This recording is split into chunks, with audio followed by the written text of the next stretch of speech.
Tuesday, August 2nd, 2019. I am Logan Ray, and I'm interviewing Josh Finburg at the Newkirk Public Library, Newkirk, Oklahoma. I'm a member of the Newkirk 4-H Go-Getters, and this is for the Oklahoma Military Hall of Fame project. What motivated you to join the military? It's a very good question. The biggest motivation, I would say, was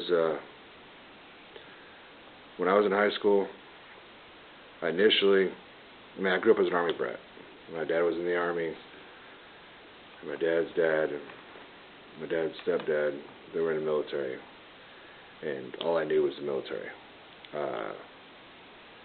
When I was in high school, I applied to the military academies, all of them, to see if I could get in. And sure enough, I got told I didn't have enough paperwork or whatever. And I was like, you know what?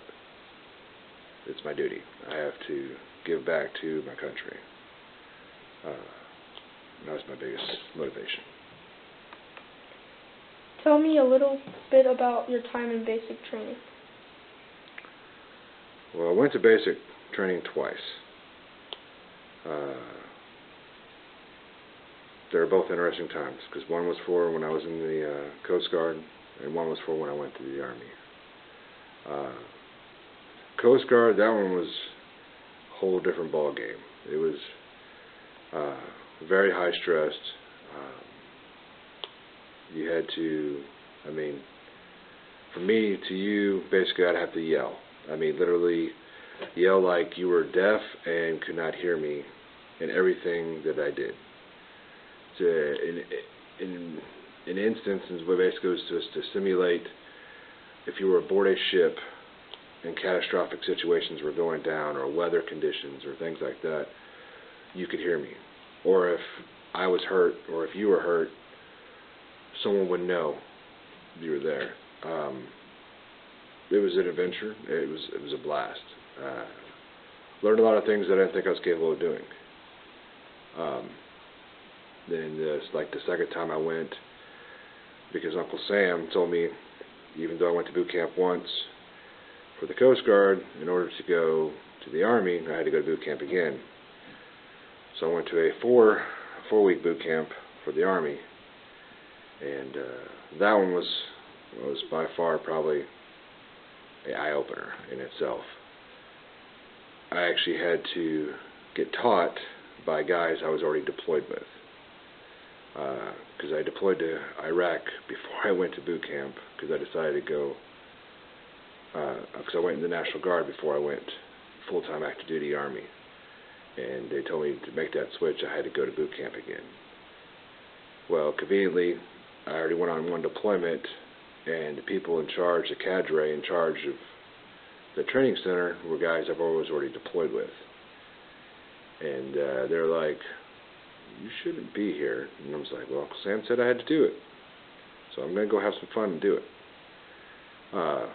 It was a blast. I got to learn a lot of things, build a lot of bonds with people, got to express to a lot of people, because I was the only one in my platoon that ever saw any kind of combat experience, because most of the ones in my platoon were from the Navy, the Air Force, and never actually saw combat. And a lot of them were looking towards me to be like, hey, what are we going to do in this kind of situation? Because you've already been kind of in this. And it felt great.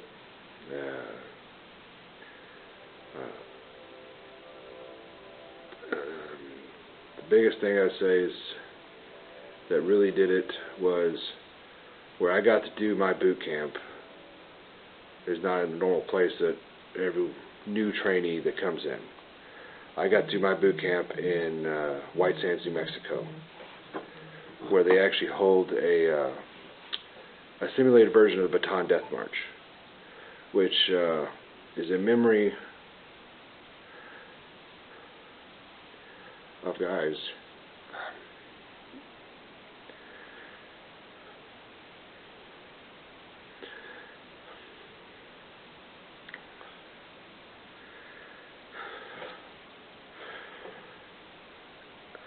that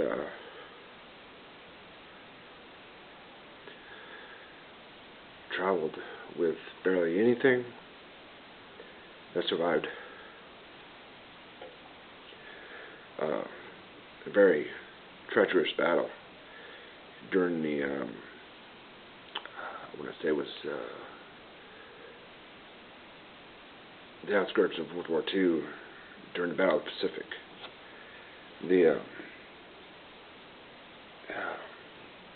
They had a spot set up in the White Sands to kind of simulate it while we were walking, did foot march through sand to kind of give some kind of a feeling of what it feels like. Because normally, once a year, it's a tradition that they set up a full course of the miles these guys actually really walked. And it's hot, and you got soft sand, your shoes, you're drinking a lot of water, and it's kind of in memory, in honor of these guys. And we got to do that when I was at boot camp, kind of a half course, and I'll tell you, it was a humbling experience. What was your primary job after training? I actually had three.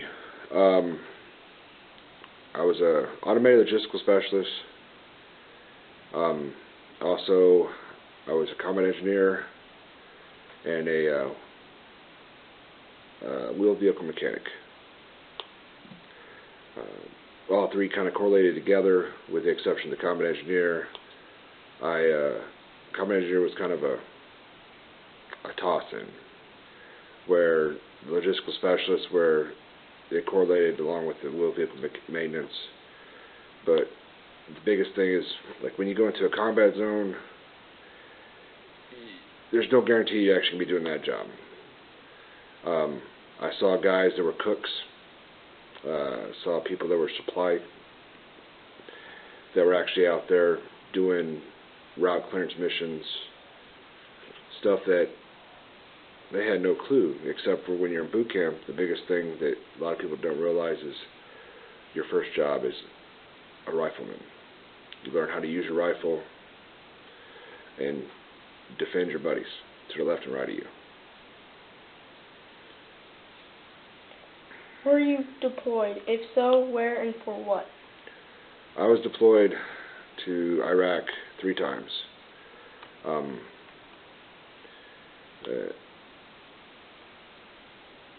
I was deployed there in support of Operation Iraqi Freedom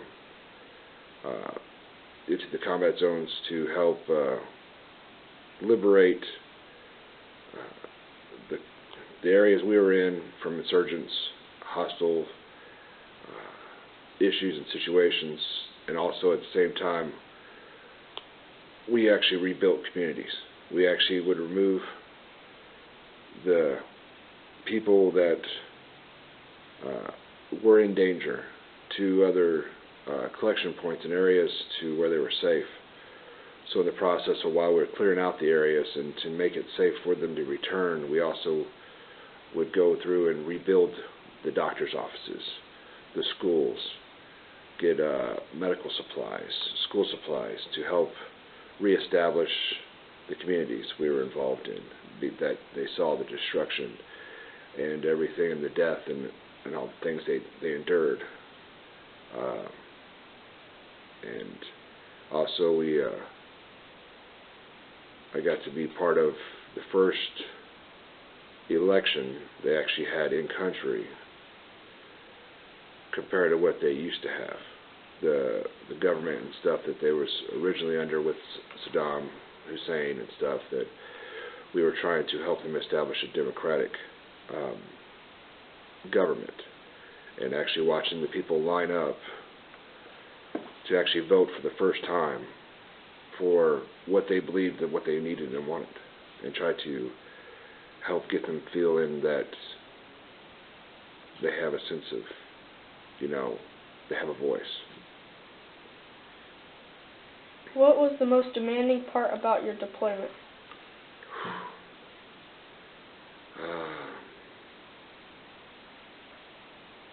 always being ready to whatever could happen. I mean, there was times where sleep deprivation, which is a big thing. There was times where I operated on a lot of energy drinks, a lot of water, a little bit of sleep. You always had to be ready because you never knew, especially if when stuff would come down, battles, conflicts, or issues that would arise and you get called upon at any given moment, you had to be prepared and ready to go. There was instances where there was times we'd go and we'd sleep is when we started hearing friendly fire. We knew our buddies were returning fire outside our compounds, our AOs, and then we knew, hey, we could probably take a quick cat nap or whatever, take a cold spell, whatever. Basically just trying to make sure that the buddies you went with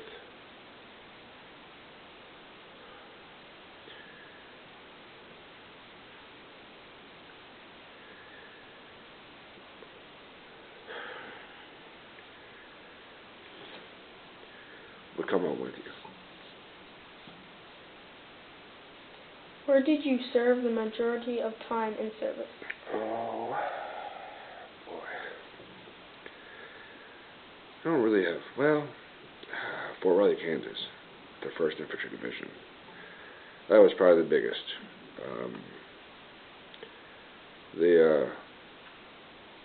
I deployed out of there twice.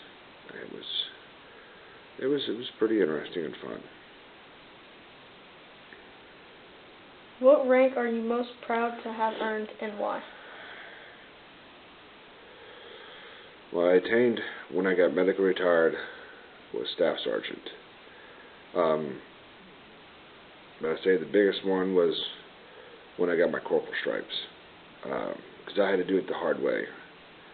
I had to work up from E1, which is a simple private, then you go to E2, E3, and then E4. And E4 in the Army can be either a specialist or a corporal. Well, I actually had to do it the hard way by going from E3, which is a PFC, a private first class, to specialist first, and then my leadership saw potential into me to be a good leader. So they ended up promoting me to corporal. And it's the same job, to an extent, as a E5, but without the pay. You have the responsibilities as your senior NCO, or your NCOs above you, but now your friends that are around you have to realize that now you're an NCO, you're their leader. You're the one that's going to lead from the front, not the rear. And I would say being a corporal was probably the biggest one that I loved. Which medals or citations are you most honored to have received and why? I would have to say my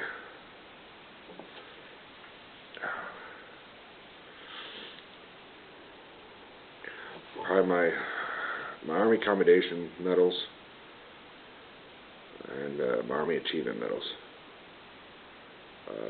because I knew I had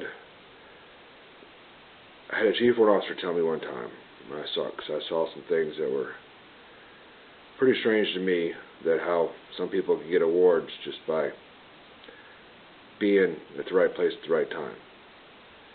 And I was like, I'm here, why do I not get this or that? And the biggest thing he told me is the awards that you have on your chest isn't who you are. It's what's behind those awards is who you are. You don't need doodads or baubles and this and stuff all up on your chest to prove the individual that you are. You know what you've earned and everything else like that. So I wasn't really big on the awards, because the way I looked at it is, they're not going to give me anything. I don't need to prove to anybody that because I have all these awards on my chest that I'm better than them. It just told me the milestones that